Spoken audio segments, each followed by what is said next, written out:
You know the guy who read before you is good when you forget to be nervous listening to him. And, but I have remembered now.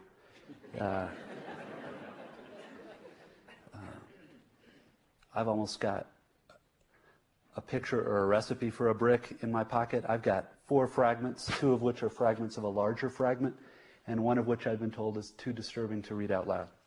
So, but each one will be over fairly quickly. And so the other thing, as I was sitting there cataloging the ways in which I'm not as good a reader as the person who just read, is that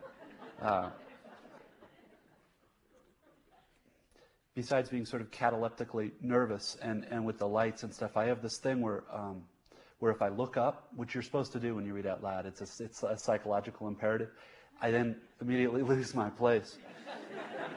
So what I have to do is break some sort of wall and assure you that I'm not going to look up, but I'm acutely aware that you're here. And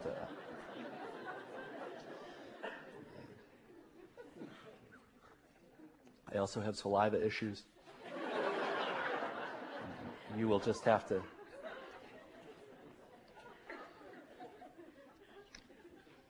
I don't even want to tell you what the title of this is, that this is a fragment of. Every whole person has ambitions, projects, objectives. This particular boy's objective was to press his lips to every square inch of his own body. His arms to the shoulders and most of the legs beneath the knee were child's play. But after these areas of his body, the difficulty increased with the abruptness of a coastal shelf. The boy came to understand that unimaginable challenges lay ahead of him. He was 6. There is little to say about the animus or motive cause of the boy's goal of pressing his lips to every single square inch of his own body. He had been homebound one day with asthma, a rainy, distended morning, apparently looking through some of his father's promotional materials. The asthma was congenital. The outside area of his foot beneath and around the lateral malleolus, the young boy thought at that point of the lateral malleolus as the funny knob thing on his ankle, was the first to require any real contortion. The strategy, as he understood it, was to arrange himself on his bedroom's carpeted floor with the inside of his knee on the floor and his calf and foot at as close to a perfect 90-degree angle to his thigh as he could at that point manage. Then he had to lean as far over to the side as he could, bending out over the splayed ankle and the foot's outside, rotating his neck over and down and straining with his fully extended lips at a section of the foot's outside he had marked with a bullseye of soluble ink, struggling to breathe against the dextro-rotated pressure of his ribs, stretching farther and farther to the side very early one morning until he felt a flat pop in the upper part of his back and then pain beyond naming somewhere between his shoulder blade and spine. The boy did not cry out, but merely sat silent in this tortured posture until his failure to appear for breakfast brought his father upstairs to the bedroom's door. The pain and resultant dyspnea kept the boy out of school for over a month. One can only wonder what a father might make of an injury like this in a 6-year-old child. The father's chiropractor, Dr. Cathy, was able to relieve the worst of the immediate discomfort.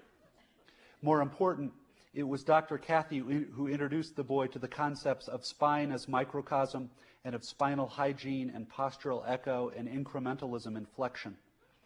Dr. Cathy smelled faintly of fennel and seemed totally open and available and kind. The child lay stomach down on a tall padded table and placed his chin in a little cup. She manipulated his head, very gently but in a way that seemed to make things happen all the way down his back.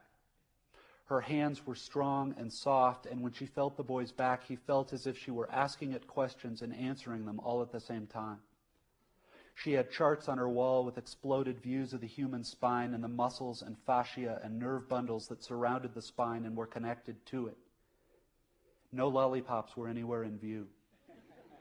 The specific stretching exercises Dr. Cathy gave the boy were for the splenius capitis and longissimus cervicis and the deep sheaths of nerve and muscle surrounding the boy's T2 and T3 vertebrae, which were what he had injured. Dr. Cathy had reading glasses on a necklace and a green button-up sweater that looked as if it were made entirely of pollen. You could tell she talked to everybody the same way.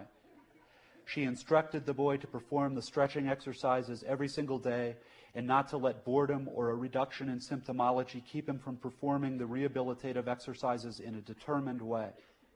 She said the long-term goal was not relief of present discomfort, but neurological hygiene and health and a wholeness he would someday appreciate very, very much. For the boy's father, Dr. Kathy prescribed an herbal relaxant.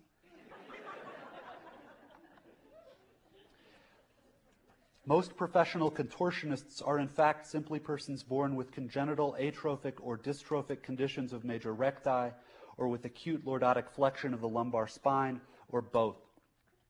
A majority display Kvatek-Stein, that would be Kvastek-Stein, or other forms of ipsilateral spasticity. Very little effort or application is involved in their, quote, art, therefore. In 1932, a pre-adolescent Ceylonese female was documented by British scholars of Tamil mysticism as capable of inserting into her mouth and down her esophagus both arms to the shoulder, one leg to the groin, and the other leg to just above the patella, and is thereupon able to spin unaided on the orally protrusive knee at rates in excess of 300 RPM. The phenomenon of suiphagia, or self-swallowing, has subsequently been identified as a rare form of inanitive pica, caused in most cases by radical deficiencies in cadmium and or zinc. The insides of the small boy's thighs up to the medial fork of his groin took months even to prepare for. Daily hours spent cross-legged and bowed, slowly and incrementally stretching the long vertical fasciae of his back and neck, the spinalis thoracis and levator scapulae, the iliocostalis lumborum all the way to the sacrum, and the interior thighs dense and intransigent gracilis, pectineus, and adductor longus, which fuse below Scarpa's triangle and transmit sickening pain through the pubis whenever their range of flexibility is exceeded. Had anyone seen him during these 2- and 3-hour sessions, bringing his feet soles together and in to train the pectineus, bobbing slightly and then holding a deep cross-legged lean to work the great tight sheath of thoracolumbar fascia that connected his pelvis to his dorsal costae, the child would have appeared either prayerful or clinically autistic, or both. Once the thigh's anterior targets were achieved and touched with one or both lips, the upper portions of his genitals were simple and were protrusively kissed and passed over even as plans for the ilium and outer buttocks were in conception. After these achievements would come the more difficult and neck-intensive contortions required to access the inner buttocks, perineum, and extreme upper groin. The boy had turned 7. The special place where he pursued his strange but now newly mature objective was his room, which had wallpaper with a repeating jungle motif. The room's second-floor window yielded a view of the backyard's tree. Light from the sun came through the tree at different angles and intensities at different times of day and illuminated different parts of the boy as he stood, sat, inclined, or lay on the room's carpet, stretching and holding positions. His bedroom's carpet was white shag with a furry, polar aspect that the boy's father did not think went well with the wall's repeating scheme of tiger, zebra, lion, palm, but the father kept his feelings to himself. Radical increase of the lips' protrusive range requires systematic exercise of maxillary fascia such as the depressor septi, orbicular oris, depressor anguli oris, depressor labii inferioris, and the buccinator, circumeral, and risorius groups. Zygomatic muscles are superficially involved. Praxis. Affix string to weatherly button of at least 1.5-inch diameter borrowed from father's second-best raincoat. Place button over upper and lower front teeth and enclose with lips. Hold string fully extended at 90 degrees to faces plane and pull with gradually increasing tension on end, using lips to resist pull. Hold for 20 seconds. Repeat, repeat. Sometimes his father sat on the floor outside the boy's bedroom door with his back to the door. It's not clear whether the boy ever heard him listening for movement in the room, although the wood of the door sometimes made a creaky sound when the father sat against it or stood back up in the hallway or shifted his seated position against the door. The boy was in there stretching and holding contorted positions for extraordinary periods of time. The father was a somewhat nervous man with a rushed, fidgety manner that always lent him an air of imminent departure. He had extensive entrepreneurial activities and was in motion much of the time. His place in most people's mental album was provisional, with something like a dotted line around it, the image of someone saying something friendly over his shoulder as he made for an exit. Most clients found the father made them nervous. He was at his most effective on the phone. By age 8, the child's long-term goal was beginning to affect his physical development. His teachers remarked changes in posture and gait. The boy's smile, which appeared by now constant because of the circumlabial hypertrophy's effects on the circumferal musculature, looked unusual also, both rigid and overbroad, and somehow, in one social studies teacher's evaluative phrase, age inappropriate. Facts. Italian stigmatist Padre Pio carried bloodless wounds which penetrated the left hand and both feet medially throughout his lifetime. The Umbrian St. Veronica Giuliani presented with wounds in one hand as well as in her side, which wounds were observed to open and close on command. The 18th century holy woman Giovanna Soleimani permitted pilgrims to insert special keys in her hand's wounds and to turn them, reportedly facilitating those clients' own recovery from rationalist despair. According to both St. Bonaventura and Thomas di Celano, St. Francis of Assisi's manual stigmata included baculiform masses of what presented as hardened black flesh extrudent from both volar planes. If and when pressure was applied to a palm's so-called nail, a hardened black rod of flesh would immediately protrude from the back of the hand, just exactly as if a real so-called nail were passing through the hand. And yet, fact, hands lack the anatomical mass required to support the weight of an adult human. Both Roman legal texts and modern examinations of first-century skeletons confirm that classical crucifixion required nails to be driven through the subject's wrists, not his hands. Hence the, quote, necessarily simultaneous truth and falsity of the stigmata, close quote, that existential theologist E.M. Chiaran explicates in his 1937 Lacrimi si Savinti, the same monograph in which he refers to the human heart as, quote, God's open wound.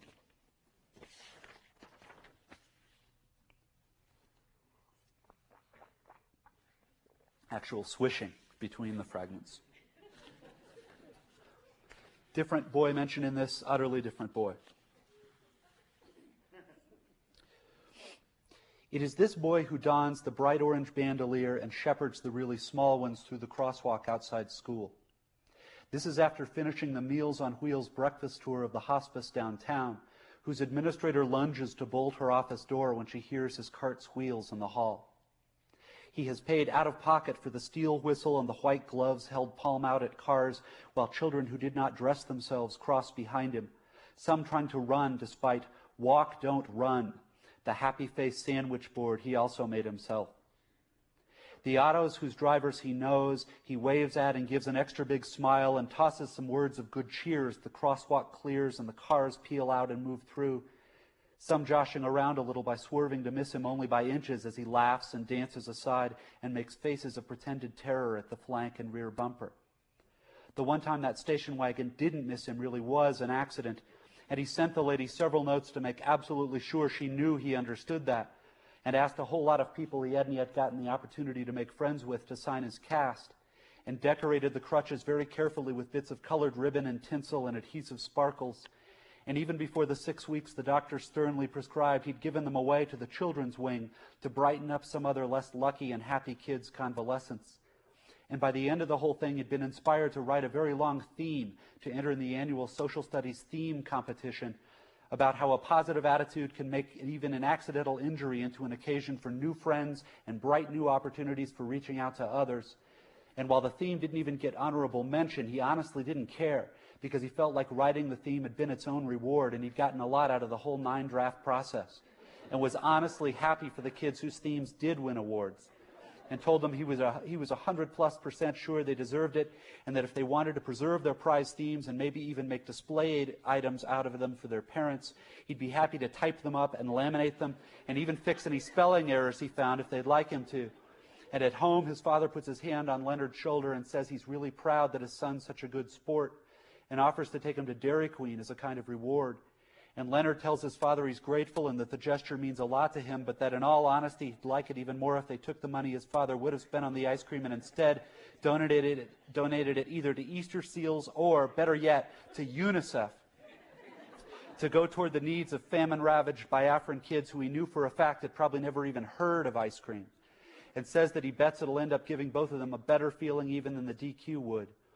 And as the father slips the coins in the coin slot of the special bright orange UNICEF volunteer cardboard pumpkin bank, Leonard takes a moment to express concern about the father's facial tic again, and to gently rib him about his reluctance to go in and have the family's MD look at it, noting again that according to the chart on the back of his bedroom door, the father is 4 months overdue for his annual physical, and that it's almost 8 months past the date of his recommended tetanus and TB boosters.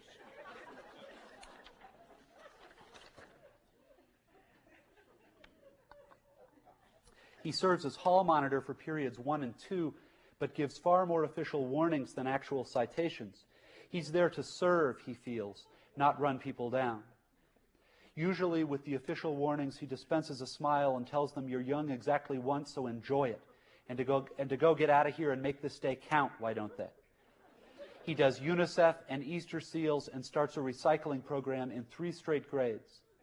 He is healthy and scrubbed and always groomed just well enough to project basic courtesy and respect for the community of which he is a part, and he politely raises his hand in class for every question, but only if he's sure he knows not only the correct answer, but the formulation of that answer that the teacher's looking for that will help advance the discussion of the overall topic they're covering that day. Often staying after class to double-check with the teacher that his take on her general objectives is sound, and to ask whether there was any way his answers could have been better or more helpful. The boy's mom has a terrible accident while cleaning the oven and is rushed to the hospital.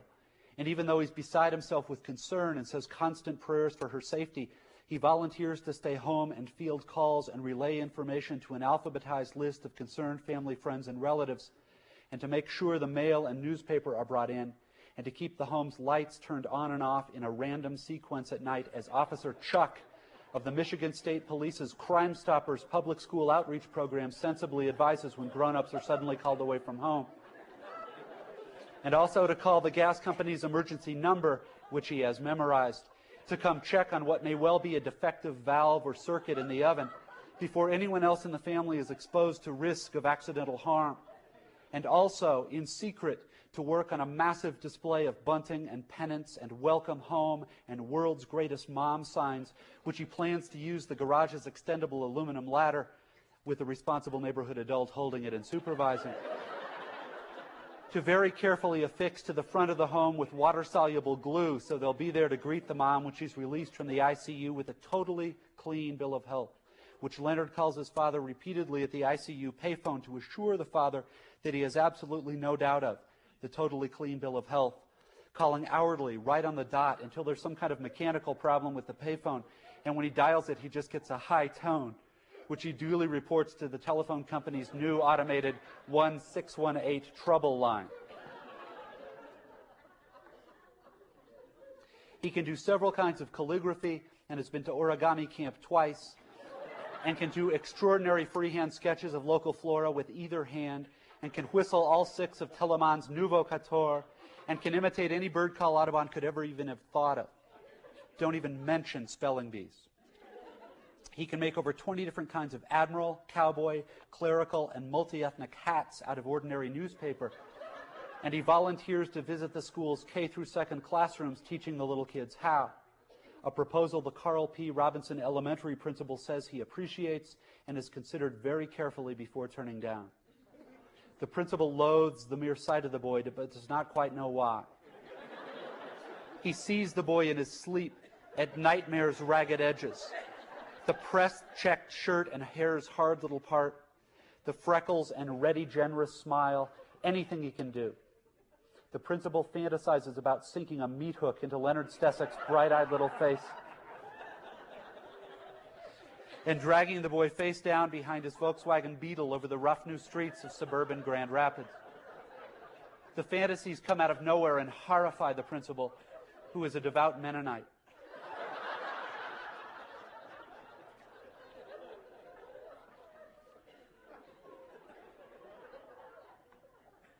Everyone hates the boy. It is a complex hatred that makes the hater feel guilty and awful and to hate themselves for feeling this way, and so makes them involuntarily hate the boy even more for arousing such self-hatred. The whole thing is totally confusing and upsetting. People take a lot of aspirin when he's around. The boy's only real friends among kids are the damaged, the handicapped, the slow, the clinically fat, the last picked, the non grata. He seeks them out. All 316 invitations to his 11th birthday blowout bash, 322 invitations if you count the ones made on audio tape for the blind, are off-cent printed on quality vellum with matching high-rag envelopes addressed in ornate Philippian II calligraphy he spent 3 weekends on. And each invitation details in Roman numerals outline form the itinerary's half-day at Six Flags, private PhD guided tour of the Blandford Nature Center, and reserved banquet area with free play at Shakey's Pizza and indoor arcade on Remembrance Drive. The whole day gratis and paid for out of the paper and aluminum drives the boy got up at 4 a.m. all summer to organize and spearhead. The balance of the drive's receipts going to the Red Cross and the parents of a Kentwood, Michigan third grader with terminal spina bifida who dreams above all else of seeing Landry and Greer and Night Train Lane live from his motorized wheelchair. And the invitations explicitly call the party this, a blowout bash, in balloon-shaped font as the caption to an illustrated explosion of good cheer and goodwill and no-holds-barred let-out-all-the-stops fun, with the bold-faced proviso, please, no presents required, in each of each card's 4 corners. And the 316 invitations sent via first-class mail to every student, instructor, substitute, aide, administrator, custodian, and physical plant employee at C.P. Robinson Elementary yield a total attendance of 9 celebrants, not counting parents and LPNs of the incapacitated. And yet an undauntedly fine time was had by all, was the consensus on the honest appraisal and suggestion cards circulated at party's end. The massive remainders of chocolate cake, Neapolitan ice cream, pizza, chips, caramel corn, Hershey's Kisses, United Way and Officer Chuck pamphlets on organ tissue donation and the correct procedures to follow if approached by a stranger respectively, kosher pizza for the Orthodox, biodegradable napkins, and dietetic soda in souvenir. I survived Leonard Stesick's 11th birthday blowout bash 1964 plastic glasses with built-in crazy straws the guests were to keep as mementos. All donated to the Kent County Children's Home via procedures and transport that the birthday boy had initiated even while the Big Twister free-for-all was underway, out of concerns about melted ice cream and staleness and flatness and the waste of a chance to help the less blessed. And his father, driving the wood panel station wagon and steadying his cheek with one hand, avowed again that the boy beside him had a large, good heart and that he was proud. And that if the boy's mother ever regained consciousness, as they so very much hoped, he knew she'd be just awful proud as well. Sorry about the garbled last line.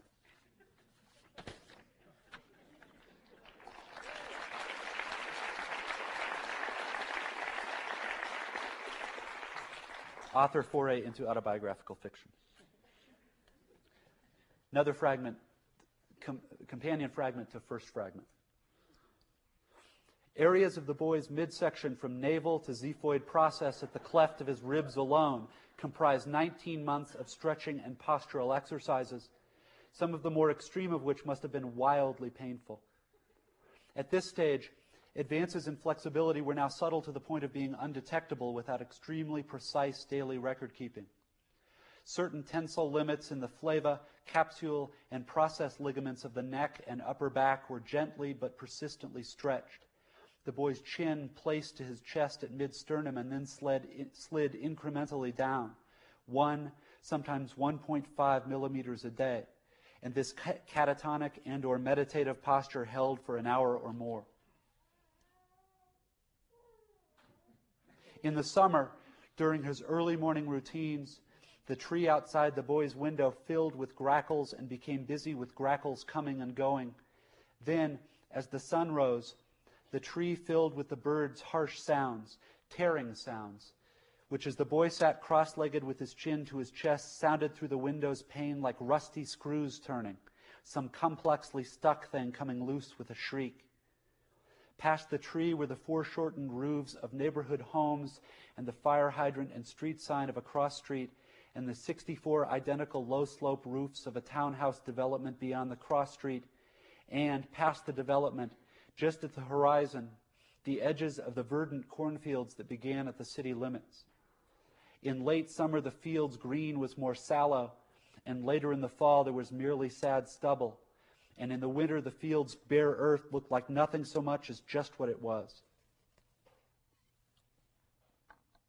A Bengali holy man known to followers as Prahansata II underwent periods of meditative chanting during which his eyes exited their sockets and ascended to float above his head, connected only by their dura mater cords, and thereupon underwent, the eyes did, floating above the holy man's head, rhythmic, stylized rotary movements described by Western witnesses as evocative of dancing four-faced Shivas, of charmed snakes, of interwoven genetic helices, of the counterpointed figure-8 orbits of the Milky Way and Andromeda galaxies around one another at the perimeter of the local group, or of all four at the same time. Nor was it ever established precisely why this boy decided to devote himself to being able to press his lips to every square inch of his own body. It is not clear even that he conceived of the objective as an achievement in the conventional sense. He did not read Ripley and had never even heard of the brothers McWhirter. Certainly it was no kind of stunt, nor any kind of self-evection. This is verified. The boy had no conscious wish to transcend anything. If someone had asked him, the boy would have said only that he decided he wanted to press his lips to every last square micrometer of his own individual body. He would not have been able to say more than this.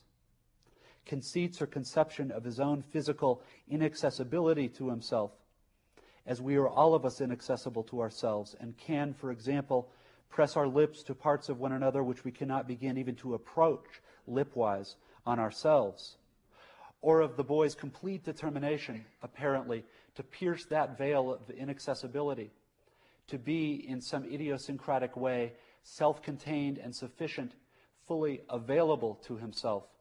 These were beyond the range of his consciousness. He was only a child.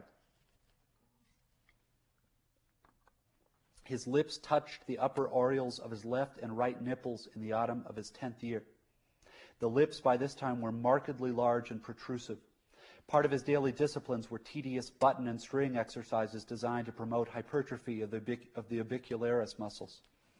The ability to extend his pursed lips as much by age 9 as 11.4 centimeters had often been the difference between achieving part of his thorax and not. It had been the orbicularis muscles, more than any outstanding advances in vertebral hygiene, that had permitted him to access the rear areas of his scrotum and substantial portions of the creases between his scrotum and inner thighs before he had even turned 9. These areas had been touched, tagged on the four-sided anatomical chart inside his personal ledger, then washed clean of ink and forgotten. The boy's tendency was to forget each site once he had pressed his lips to it, as if the establishment of his accessibility made the site henceforth unreal for him, and the site now in some sense existed only on the four-faced chart. His mid and upper back were the first large areas of radical, perhaps impossible unavailability to his own lips, presenting challenges to flexibility and discipline that occupied a vast percentage of his inner life in grades 5 and 6. And ahead, of course, like the falls at a long river's end, lay the unimaginable prospects of achieving the back of his neck, the 8 centimeters just below the chin's mentalic point, the galliae of his scalp's back and crown, the forehead and zygomatic ridge, the ears, nose, eyes, as well as the paradoxical ding an sich of his lips themselves, accessing which appeared to be like asking a blade to cut itself. These sites occupied a near mythic place in the overall agenda. The boy revered them in such a way as to place them almost beyond the range of conscious intent. The boy was not by nature a worrier, unlike himself. his father thought. But the inaccessibility of these last sights seemed so radically titanic that it was as if their cast shadow fell across all the slow progress up toward his clavicle in the front and lumbar curvature in the rear that occupied his 12th year alive, darkening the entire project, tenebrous shadows the boy chose to see as lending the enterprise a somber dignity rather than any kind of futility or pathos. He did not yet know how, but he believed, as he approached puberty, that his head would be his. He would find a way to access all of himself in the end. He possessed nothing that anyone could ever call doubt inside. One more look. Where's the color thing that... Probably a bad sign if it's been extinguished altogether. The next thing is like 4 minutes, and it's the upsetting one, which I wanted to be sure to read. It is actually upsetting. Apparently, if you have children, it's upsetting, so you might want to think about something else. This is a complete thing, and the title is Incarnations of Burned Children. The daddy was around the side of the house hanging a door for the tenant when he heard the child's screams and the mommy's voice gone high between them. He could move fast, and the back porch gave onto the kitchen, and before the screen door had banged shut behind him, the daddy had taken the scene in whole. The overturned pot on the floor tile before the stove, and the burner's blue jet, and the floor's pool of water still steaming as its many arms extended. The toddler in his baggy diaper standing rigid with steam coming off his hair and his chest and shoulders scarlet and his eyes rolled up and mouth open very wide and seeming somehow separate from the sounds that issued. The mommy down on one knee with the dish rag dabbing pointlessly at him and matching the screams with cries of her own, hysterical so she was almost frozen. Her one knee and the bare little soft feet were still in the steaming pool, and the daddy's first act was to take the child under the arms and lift him away from it and take him away to the sink, where he threw out plates and struck the tap to let cold well water run over the boy's feet, while with his cupped hand he gathered and poured or flung more cold water over the head and shoulders and chest, wanting first to see the steam stop coming off him. The mommy over his shoulder invoking God until he sent her for towels and gauze if they had it. The daddy moving quickly and well, and his man's mind empty of everything but purpose, not yet aware of how smoothly he moved or that he'd ceased to hear the high screams because to hear them would freeze him and make impossible what had to be done to help his own child, whose screams were regular as breath and went on so long they'd become already a thing in the kitchen, something else to move quickly around. The tenant's side's door outside hung half off its top hinge and moved slightly in the wind, and a bird in the oak across the driveway appeared to observe the door with a cocked head as the cries still came from inside. The worst scald seemed to be the right arm and shoulder. The chest and stomach's red was fading to pink under the cold water, and his feet's soft soles weren't blistered that the daddy could see. But the toddler still made little fists and screamed, except maybe now merely on reflex from fear. The daddy would know, he thought possible later. Small face distended and thready veins standing out at the temples, and the daddy kept saying, he was here, he was here. Adrenaline ebbing and an anger at the mommy for allowing this thing to happen just starting to gather in wisps at his mind's extreme rear and still hours from expression.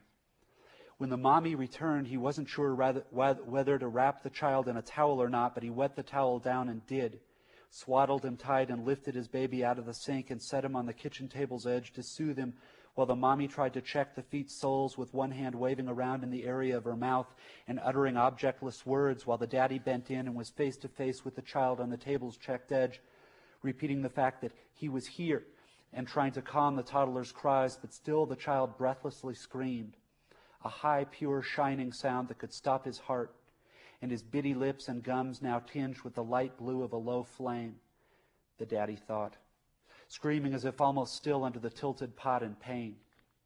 A minute, two like this that seemed much longer, with the mommy at the daddy's side talking sing-song at the child's face, and the lark on the limb with its head to the side, and the hinge going white in a line from the weight of the canted door, until the first seen wisp of steam came lazy from under the wrapped towel's hem, and the parents' eyes met and widened.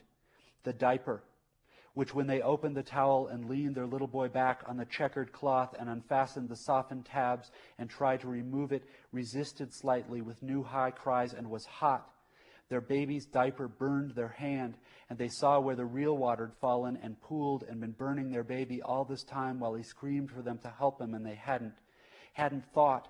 And when they got it off and saw the state of what was there, the mommy said their God's first name and grabbed the table to keep her feet, while the father turned away and threw a haymaker at the air of the kitchen and cursed both himself and the world for not the last time, while the child might now have been sleeping, if not for the rate of his breathing and the tiny stricken motions of his hands in the air above where he lay.